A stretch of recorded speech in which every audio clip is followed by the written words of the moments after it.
Hello, welcome students. चलिए, अब आपकी बात करते हैं इसमें एक आपका एक्टिवेशन एनर्जी के बारे में। ऑर्डर वगैरह तो आपको बता दिया था। तो एक्टिवेशन एनर्जी क्या होती है? वो एनर्जी जिसको देने पर रिएक्टेंट हमारा क्या होता है। अब इसमें एक टर्म आती है एक्टिवेशन एनर्जी। एक्टिवेशन एनर्जी जिसका इंडिकेट करते हैं हम ईए के द्वारा। क्या होती है? The excess energy which must be supplied, the excess energy which must be supplied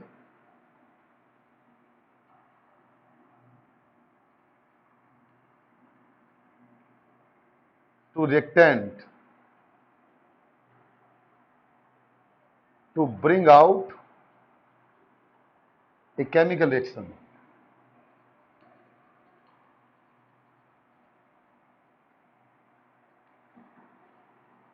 is called, क्या कहलाएगी वो?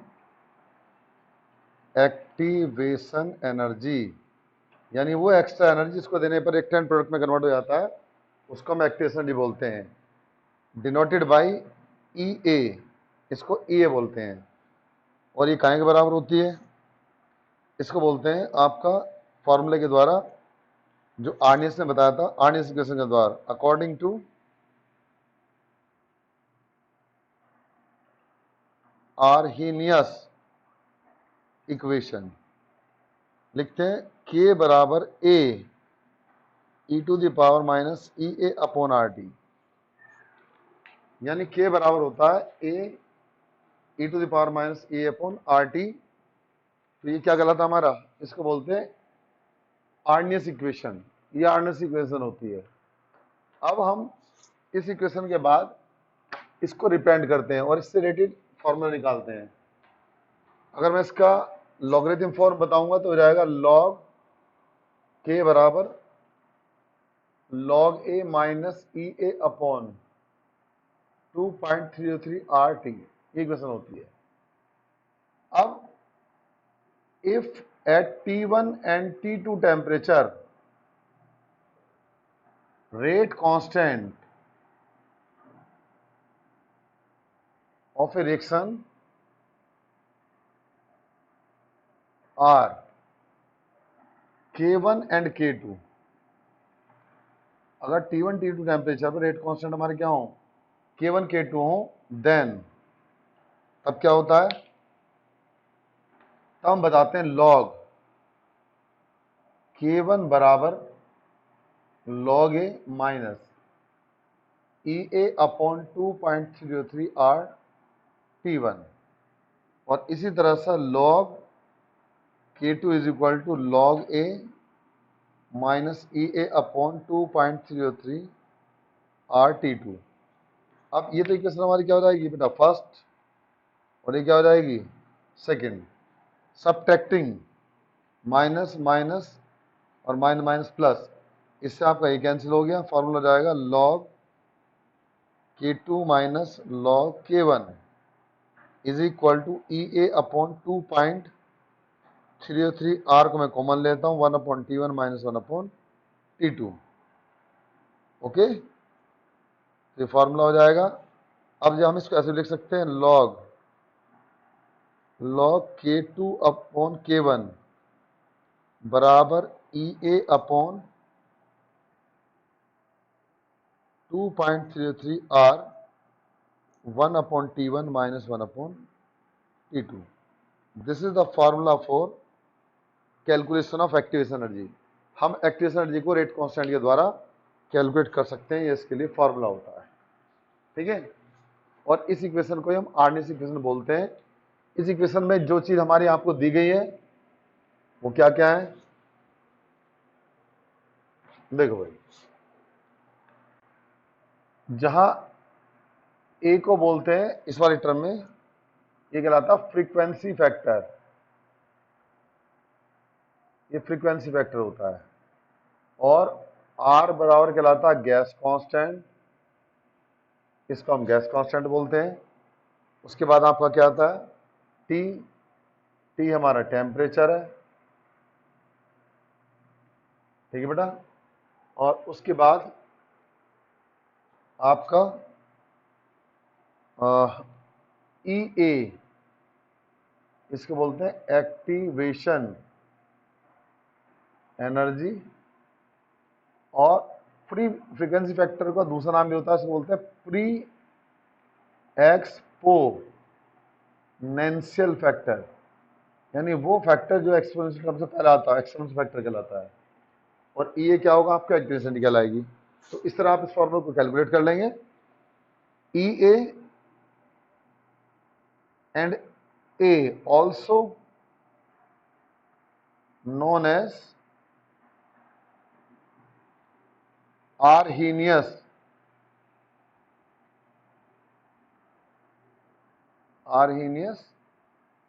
पैरामीटर, इनको हम आर्नियस पैरामीटर बोलते हैं। किसको, ई ए को एंड ए को। तो E A and A also known as Arrhenius parameter, Arrhenius parameter कहलाते हैं, ठीक है।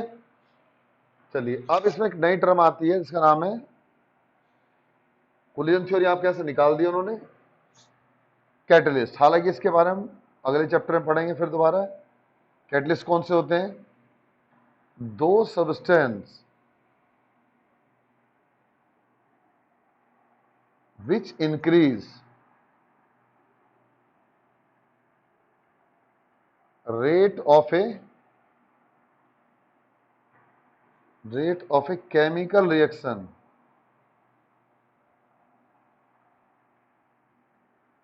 is known as catalyst, उनको कैटलिस्ट बोलते हैं। एंड दिस फिनोमिनन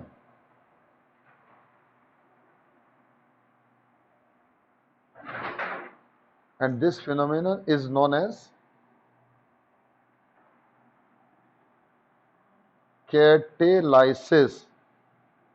इस घटना को हम कैटेलाइसिस बोलते हैं, ठीक बेटा। अब देखिएगा कैटेलाइसिस में क्या होगा। मान लीजिए आपने लिया 2KClO3 पोटेशियम क्लोरेट, अगर हमने यहां पर मैंगनीज ऑक्साइड डाल दिया तो क्या होगा, 2KCl प्लस 3O2 बन जाएगा। इसी तरीके से आप जानते हैं H2 प्लस हाफ O2, इसके अंदर हम निकिल या प्लेटिनम डाल देंगे तो ये बहुत जल्दी से वाटर में कन्वर्ट हो जाएगा, यानी H2 बना देगा। ये हमारे कैटलिस्ट कहलाते हैं। अब कैटलिस्ट क्या करते हैं, अगर मैं एक ग्राफ खींचता हूं रेट ऑफ रिएक्शन में और यानी एनर्जी में, तो देखो क्या होगा।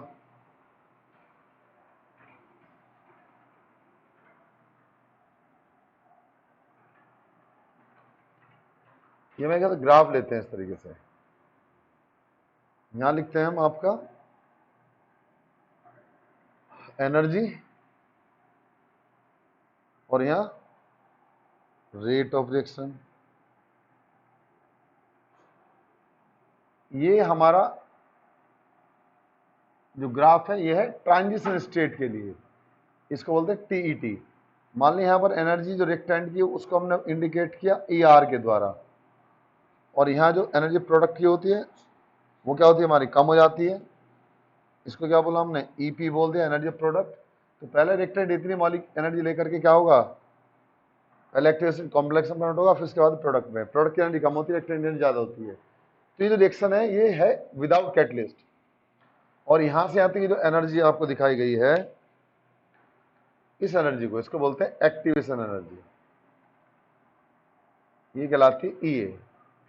अब आपने क्या किया, मान लीजिए आपने से कैटलिस्ट, ये तो विदाउट कैटलिस्ट है, तो ईए का मतलब है activation energy without catalyst, without catalyst. जब कैटलिस्ट नहीं होगा तो आपका इतना पाथ तय करना पड़ेगा रिएक्शन को। तो रिएक्शन क्या होगी हमारी, पहले रिएक्टेंट इतनी एनर्जी लेंगे, इतनी एनर्जी लेकर के वो एक्टिवेटेड कॉम्प्लेक्स में कन्वर्ट होंगे, ट्रांजिशन स्टेट में कन्वर्ट होंगे। उसके बाद में क्या होगा, फिर प्रोडक्ट में कन्वर्ट हो जाएंगे। प्रोडक्ट की एनर्जी कम होती है, रिएक्टेंट ज़्यादा होती है। ये तब है जब हमारी कैटलिस्ट नहीं है। लेकिन जब हम कैटलिस्ट डाल देते हैं, मान लीजिए हमने कैटलिस्ट डाल दिया, तो इस तरीके से ये, इसको बोलते हैं ई ए डैश, यानी ये जो एनर्जी आपको दिखाई देगी यहां से यहां तक की, ये फिर ग्राफ ऐसा आएगा, समझ गए, यानी ऐसे। तो ई ए डैश क्या है,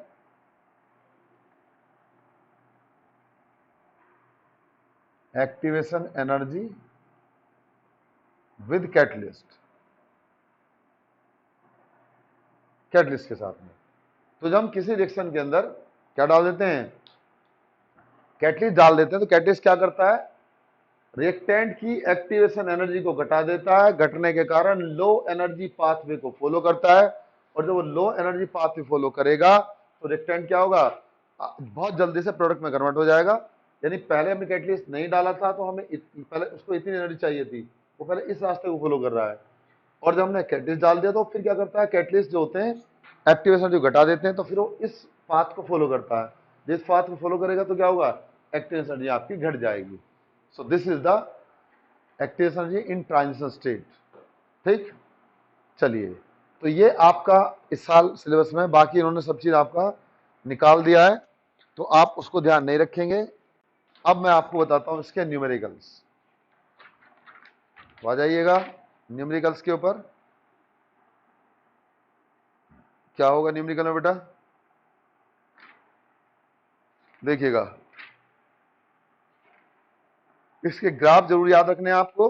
ग्राफ जो दे रखे हैं आपको, जब भी आपका एल और लॉग में ग्राफ दे, स्लोप उसका क्या होगा, माइनस के होगा, तो वो हमारा फर्स्ट ऑर्डर का ग्राफ है।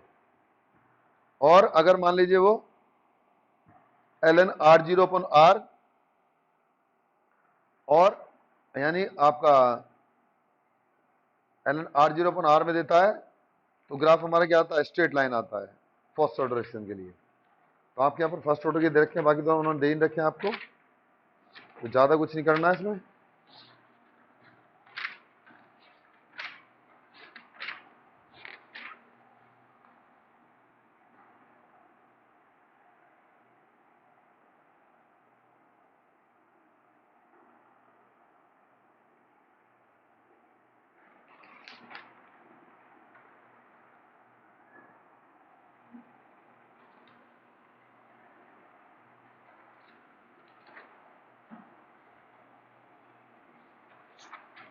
चलो जी, तो सबसे पहले क्वेश्चन पे आते हैं हम। आपका क्वेश्चन है 4.2। देखिए, ये स्टीचियोमेट्रिक कोएफिशिएंट वाला क्वेश्चन है कि जब आपको एवरेज रेट ऑफ एक्शन निकालनी, जब आपके स्टीचियोमेट्रिक कोएफिशिएंट दिए गए हों, उस केस में रेट ऑफ रिएक्शन निकालते हैं। तो क्या होगा भाई, देखो,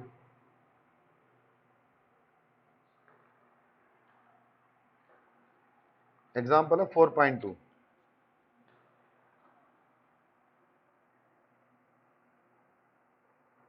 एग्जांपल 4.2, इन्होंने कहा decomposition of N2O4 in CCl4। तो ये रिएक्शन है हमारी N2O5 की, इसके 2 मोल है, इसका डिकम्पोजिशन होता है 4NO2 में गैसेस और प्लस ऑक्सीजन G में, ऐसे रिएक्शन टूट जाती है। अब उन्होंने आपसे बोला है कि जो इनिशियल कंसंट्रेशन थी, यानी हमारी, अगर हम बात करें इनिशियल कंसंट्रेशन की, इनिशियल कंसंट्रेशन का मतलब क्या होता है, R0 या A0 बोल देते हैं, कोई दिक्कत वाली बात नहीं है। वो कितनी है 2.33, और यानी concentration A at time T, जब टाइम T था तो कंसंट्रेशन A वो घट के हो गई हमारी 2.08 मोल लीटर इनवर्स। ये भी आपका मोल लीटर इनवर्स। अब ये आपसे बोलते हैं कि आप ये बताओ, calculate average rate of action in term of R, minute and second में निकालनी है आपको। और टाइम आपका, यानी T1 जो आपको दिया गया है इनिशियल टाइम, वो दिया आपको कितना, 0 मिनट, 0 से स्टार्ट हुई, और T2 कितना हुआ 184 मिनट बेटा। ठीक है, तो अब अगर हम इस सेक्शन के लिए रेट ऑफ एक्शन निकालेंगे तो क्या होगा, हम पहले निकालते हैं एवरेज रेट ऑफ रिएक्शन इस सेक्शन के लिए बराबर क्या होगी, -1/2 del N2O5 divide by del T बराबर 1/4 del NO2 upon del T. बताया था मैंने इंस्टीट्यूट में डिपेंड क्या लेते हैं। यहाँ माइनस इसलिए चूंकि ये रिएक्टेंट कंसेंट है, यहाँ पर इसलिए लिया चूंकि प्रोडक्ट है, is equal to del O2 upon del T. So this is the concentration of reactants. Okay, now अब हम क्या करेंगे, अब हम क्वेश्चन को सॉल्व करेंगे। कैसे करेंगे, थोड़ा बड़ा क्वेश्चन है, समझ लीजिएगा।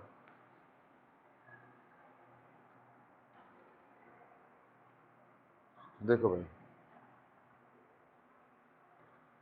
इस बड़े क्वेश्चन में क्या करेंगे, हम लिखेंगे पहले एवरेज रेट ऑफ निकालेंगे, यानी एवरेज, थोड़ा ऊपर लिख देता हूं, रेट ऑफ रिएक्शन बराबर -1/2। इसकी जो इनिशियल कंसंट्रेशन है वो तो 2.33 है, फाइनल कंसंट्रेशन यानी R2 - R1 और फॉर्मूला लगा लगाते हैं। 2.33 डिवाइड बाई टाइम कितना हुआ हमारा 184, ये आ जाएगा आपका 0.25 डिवाइड बाई 2 इंटू 184। इसको कैलकुलेट करेंगे तो मेरे ख्याल 4 पॉइंट समथिंग आ रही होगी, sorry 6.79 into 10⁻⁻4 mole litre inverse minute inverse. एक तो याद है। अब ये दोनों मिनट इनवर्स में निकाल लिए। हम जानते हैं 1 minute is equal to 60 second and 1 hour is equal to 60 minute, ये तो जानते हैं। लेकिन अगर हमें मिनट इनवर्स को सेकेंड इनवर्स में कन्वर्ट करना होगा तो क्या होगा, हम यहाँ पर इसको मिनट इनवर्स को, मिनट को अगर सेकंड में कन्वर्ट करते हैं तो हमें क्या करना पड़ेगा, हमको मिनट को सेकंड में कन्वर्ट करने के लिए 60 से मल्टीप्लाई करना पड़ता है। लेकिन अगर मिनट इनवर्स को हम सेकंड इनवर्स में कन्वर्ट करेंगे तो 60 से डिवाइड करना पड़ेगा। तो 0 पॉइंट यानी 6.79 इंटू 10⁻⁻4 मोल लीटर इनवर्स और सेकंड इनवर्स डिवाइड बाई 60। 6 कम 6 1 पॉइंट समथिंग आ रही होगी यार, ये 1.13 इंटू 10⁻⁻6 -5 mole litre inverse second inverse.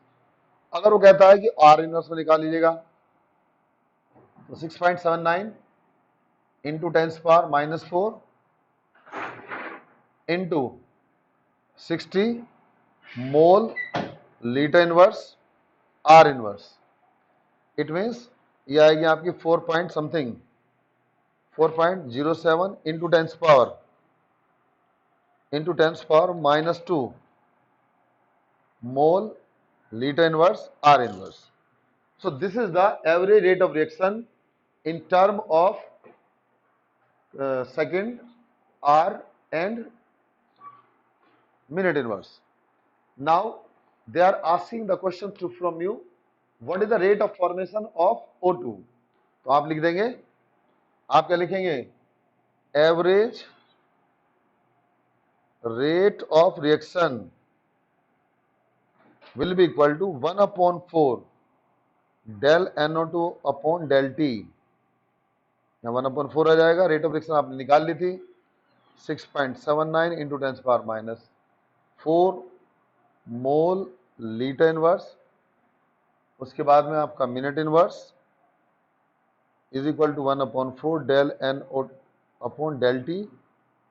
यहाँ आप इसको ले आएंगे ऊपर तो क्या हो जाएगा, ये हो जाएगा 6.79 into 4 mole litre inverse minute inverse is equal to del NO2 upon del T. यहां से क्या होगा बेटा, 9 चौक 36, 7 चौक 28, 3 31, 6 चौक 24 और 3 28। तो क्या हुआ, ये आपका जाएगा 28 और इंटू 10⁻⁻4। तो इसको लिखेंगे 2.816 into 10⁻⁻3 mole litre inverse minute inverse. This is the del NO2 upon del T. ठीक है, तो इस तरीके से del NO2 upon del T के बराबर ही आ जाएगी। चलिएगा, अब इसके बाद अगला क्वेश्चन है 4.1। क्या कहता है ये 4.1 में? 4.1 में आपका जाएगा बेटा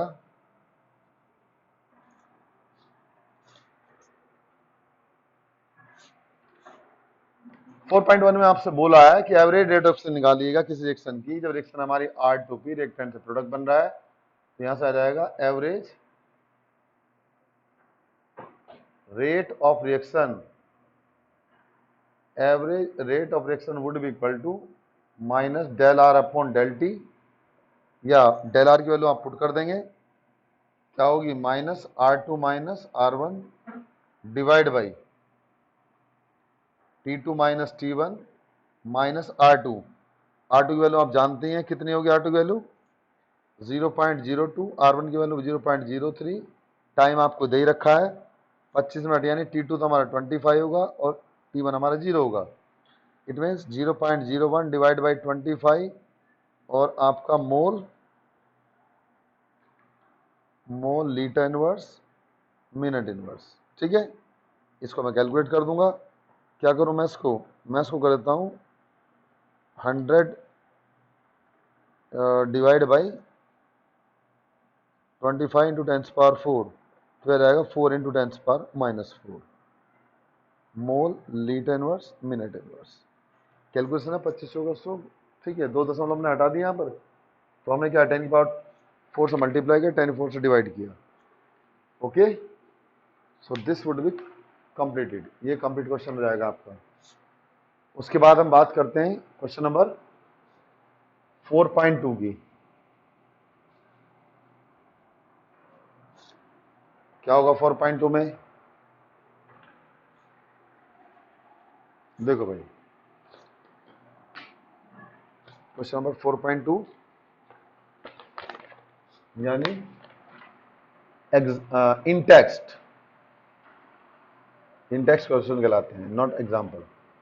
4.2 क्या कहता है 4.2 में? इन्होंने कहा in a reaction 2A is equal to product. 2A से क्या बना? प्रोडक्ट बन गया हमारा। अभी कहते हैं the concentration of A decrease 0.4 to 0.5 to 0.4, फिर वही आ जाएगा, यानी average rate of reaction, average rate of reaction is equal to -1/2 R2 minus, यानी A2 माइनस A1 ले लो, क्योंकि यहाँ पर A2 माइनस A1 आ जाएगा, divide by T2 minus T1 -1/2। तो कंसंट्रेशन आपको 0.04 से 0.05 हुई। टाइम कितना था हमारा 10, it means 10 minus 0, it would be equal to 1 into 0.1 divide by 20। तो आप इसको क्या करेंगे, आप इसको मल्टीप्लाई करेंगे 10⁻³ से, फिर आएगा, ऐसे कर लेते हैं, अगर आपको नहीं कन्फ्यूजन है तो आप ऐसे कर लेंगे 10⁻³ डिवाइड बाई 10⁻³, ऐसा समझ लो। तो इसमें क्या होगा 100 डिवाइड बाई 20, ऊपर ले जाऊंगा तो 10⁻³ हो जाएगा, 20 पंजे 100, तो 5 इंटू 10⁻³ मोल लीटर इनवर्स मिनट इनवर्स, इसका आंसर हो जाएगा। ठीक है बेटा, चलिए इस तरह क्वेश्चन कर लेते हैं, क्वेश्चन हो जाते हैं, कुछ भी दिक्कत नहीं है इसके अंदर। नेक्स्ट क्वेश्चन है आपका एग्जाम्पल 4.3। एग्जाम्पल 4.3 में क्या बोला आपसे? उन्होंने कहा calculate overall order of reaction. Rate आपको दे रखा है, तो रेट बराबर क्या है K A to the power 1/2 and B to the power 3/2। इनको जोड़ देंगे बेटा, तो ऑर्डर क्या रहेगा सेकंड, यानी 2 का मतलब क्या है सेकंड ऑर्डर रिएक्शन है। This is the second order reaction. Next B, इसका ए पार्ट था ये, अब बी पार्ट है। बी पार्ट क्या कहता है? ये कहते हैं rate is equal to K A to the power 3/2 B to the power -1। आप जानते हैं क्या हो जाएगा, 3/2 plus minus 1, it means 1/2। So this is the order of reaction. वो फर्स्ट सेकंड ऑर्डर है और ये कौन सी है, half order, half order reaction. ठीक है भाई, चलिएगा, तो इस तरह आप इसको कैलकुलेट कर लेंगे। अब नेक्स्ट की बात करते हैं। नेक्स्ट क्या होगा,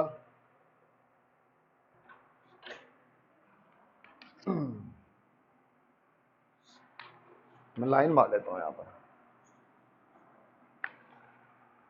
नेक्स्ट बेटा, identify the order of reaction. देखो अब आपको के दे रखा है, बड़े अच्छा सवाल है ये।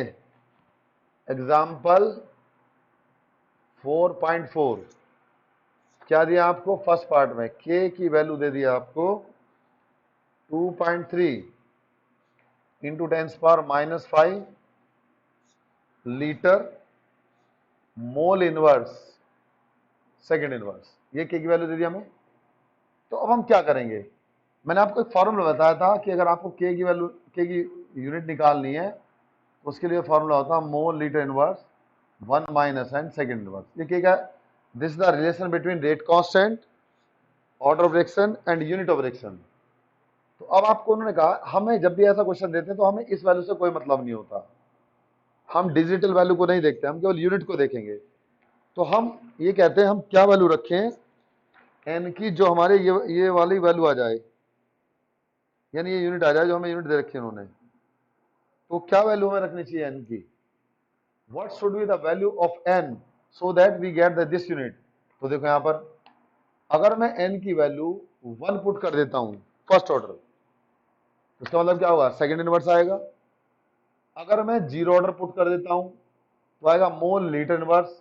लेकिन अगर मैं एन की वैल्यू क्या पुट करता हूं 2, तो क्या रहेगी, वही रिएक्शन आ जाएगी। यानी मैं निकाल के दिखा रहा हूं आपको, के बराबर mole litre inverse 1 minus 2 second inverse, it means mole inverse litre second inverse. तो इसका मतलब क्या होगा, ये रिएक्शन सेकेंड ऑर्डर है।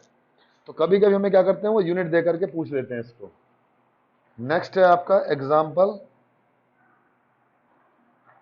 4, इसका बी पार्ट, ये फर्स्ट पार्ट दसोगे 4.4 का सेकेंड पार्ट। अब आपको दिया उन्होंने के बराबर 3 इंटू 10⁻⁻4 सेकेंड इनवर्स। मैंने फॉर्मूला बताया था, के बराबर mole litre inverse 1 minus N second inverse. तो क्या रखे हम एन की वैल्यू 1 रखेंगे तो क्या आएगा, के बराबर सेकेंड इनवर्स आएगा। इसका मतलब क्या है, फर्स्ट ऑर्डर रिएक्शन। तो कौन सा ऑर्डर होगा इसका, फर्स्ट हो जाएगा। कर लेंगे, चलिए भाई आगे देखते हैं। आगे क्या आपका,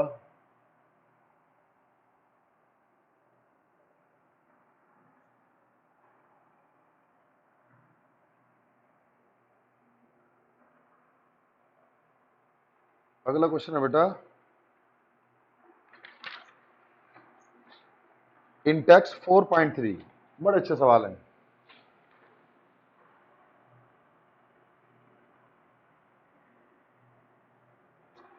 इन टेक्स्ट 4.3 क्या कहा इन्होंने कहा ए प्लस बी मिलकर के प्रोडक्ट बनाते हैं, और उसके लिए उन्होंने रेट दे रखी है आपको आर बराबर K A to the power 1/2 B to the power 2। What is the order, तो ऑर्डर के लिए फॉर्मूला बताया था मैंने, N plus P, N is equal to P plus Q. It means 1/2 plus 2, it means 5/2, it means 2.5, it means fractional order. कैसी reaction है ये, fractional order reaction है। नाउ 4.4 ये कहते हैं the conversion of X to Y, एक reaction हमारी x से वाई बन रहा है, फॉलो सेकेंड ऑर्डर काइनेटिक्स। तो रेट बराबर क्या आएगा, के एक्स टू द पावर 2।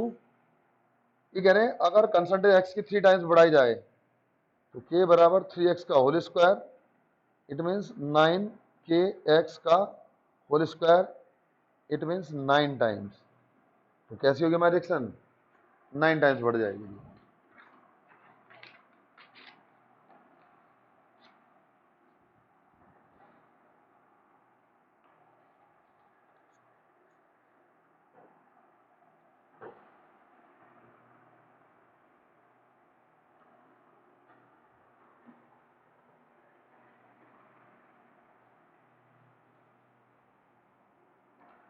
उसके बाद बेटा अगला क्वेश्चन आता है आपका,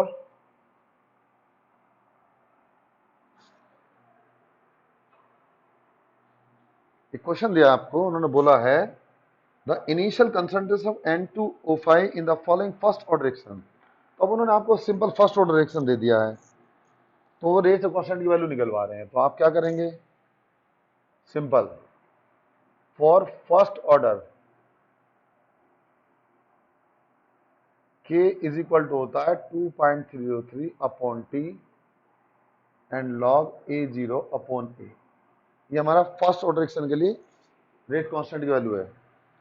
अब उन्होंने कहा है कि आप K की वैल्यू निकालिए, तो K बराबर क्या होगा 2.33 अपॉन T की वैल्यू उन्होंने देखे बेटा आपको 60 और लॉग इनिशियल कंसंट्रेशन हमारी 1.24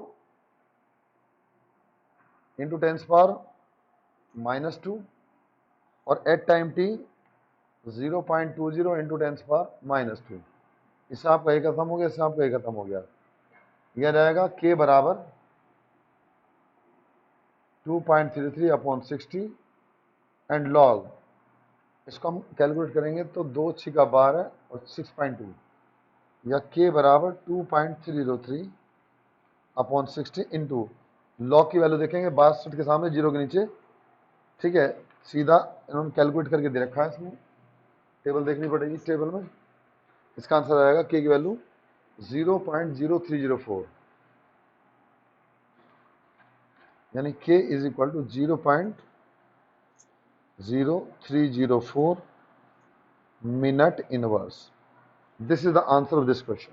ओके, चलिए अब हम बात करते हैं आपका नेक्स्ट क्वेश्चन है आपका ये।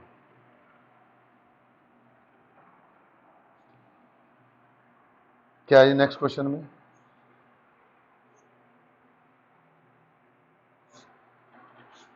देखो बेटा नेक्स्ट क्वेश्चन है, बड़ा इंपॉर्टेंट क्वेश्चन है भी।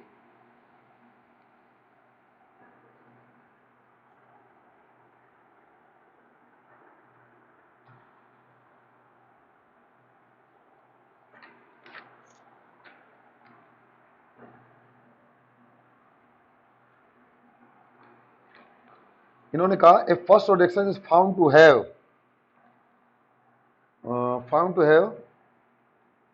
a rate constant is equal to example 4.7। तो उन्होंने कहा है कि K की वैल्यू कितनी है 5.5 into 10⁻⁻14 second inverse. Half life period निकालना है, तो आप जाएंगे बोलेंगे T1/2 0.693 अपॉन K या 0.693 अपॉन 5.5 इंटू 10⁻⁻14, इसको कैलकुलेट कर देंगे तो आ जाएगा आपका 1.26 इंटू 10⁻13 सेकेंड। ठीक है बेटा, तो इस तरह से क्वेश्चन हो जाएगा। बस आज के लिए इतना ही, बाकी आपको नेक्स्ट में बताएंगे। Thank you.